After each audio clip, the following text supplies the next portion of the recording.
As Luffy falls off of Onigashima and into the ocean, Kaido states that although the pirate managed to infuse his Haoshiku haki, his usage of it was crude and clumsy. Kaido also says that he supposes Luffy could not be Joy Boy. He then receives a call from Bao Huang, who informs him that Momonosuke has been located.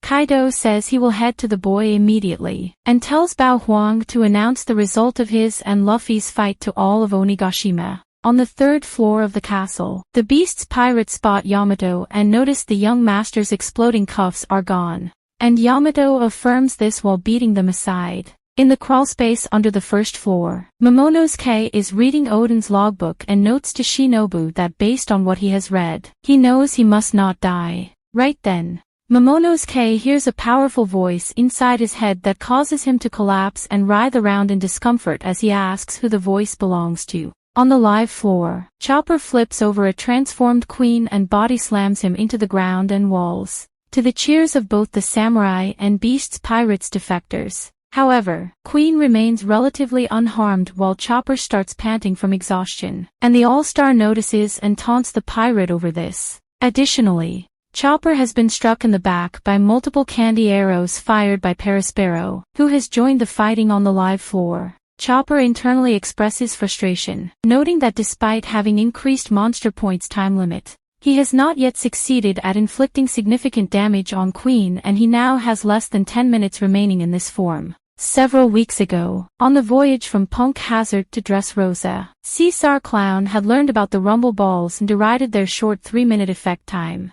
He gave Chopper a list of chemicals to add to the Rumble Ball to increase the effect time all the way to 30 minutes, though with the addition of certain risks. Queen fires a black coffee laser beam at Chopper, which he dodges, and as Perispero readies another volley of candy arrows, Bao Huang arrives at the live stage and proclaims through the other Marys that Kaido has taken down both the 9 red scabbards as well as Luffy. She states that Kaido is coming down to eliminate all remaining enemies, and offers the enemy alliance the chance to surrender and join the Beast's pirates to have their lives spared. The alliance members react in shock at this announcement, though both Zoro and Sanji loudly and immediately reject the offer to surrender. As this occurs, Kanjuro reaches the passageway to the first floor crawlspace, where Kinemon and Kikunojo have already reunited with Momonosuke and Shinobu. Momonosuke is still afflicted by the voice in his head, and is about to tell Kinemon to tell something to everyone when Shinobu points out that a frog Mary is with them.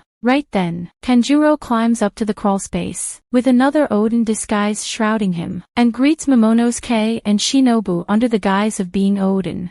Shinobu is shocked and Momonosuke is delighted to see Oden, but Kikunojo immediately informs them that this is an imposter. Enraged that Kanjuro is utilizing Oden's likeness once again after the ambush that claimed Ashura Doji, Kikunojo charges toward him with the intent of finishing him off once and for all. Kanjuro continues to play the role of Oden, and when he mentions how he took in Kiku and Izu, Kiku briefly hesitates, allowing Kanjuro to pierce through her chest with a sword.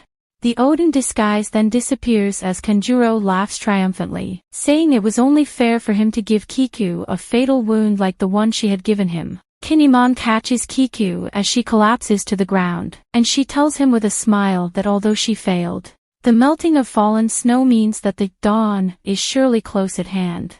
As this happens, Kanjuro attempts to strike Kinemon with his paintbrush, but Kinemon swiftly unsheathes his sword and strikes down his former comrade, leaving a deep cut diagonally across his chest. Still standing for a brief moment, Kanjuro laughs and notes how fitting it was for Kinemon, the one who was his closest comrade during the act he had put on, to close the curtain on his life. Right as Kanjuro collapses, Kaido crashes into the crawlspace from above and readies his kanabo to kill Momonosuke. Kinemon orders Shinobu to take Momonosuke and flee as he protects them from Kaido, and he raises both of his swords to try to defend against the Emperor's attack. Kaido's kanabo shatters Kinemon's katanas with great ease and slams down onto the samurai with deadly force, and Momonosuke can only look, weep, and shout Kinemon's name as Shinobu carries him away. As this occurs, Onigashima finally arrives at the Wano mainland.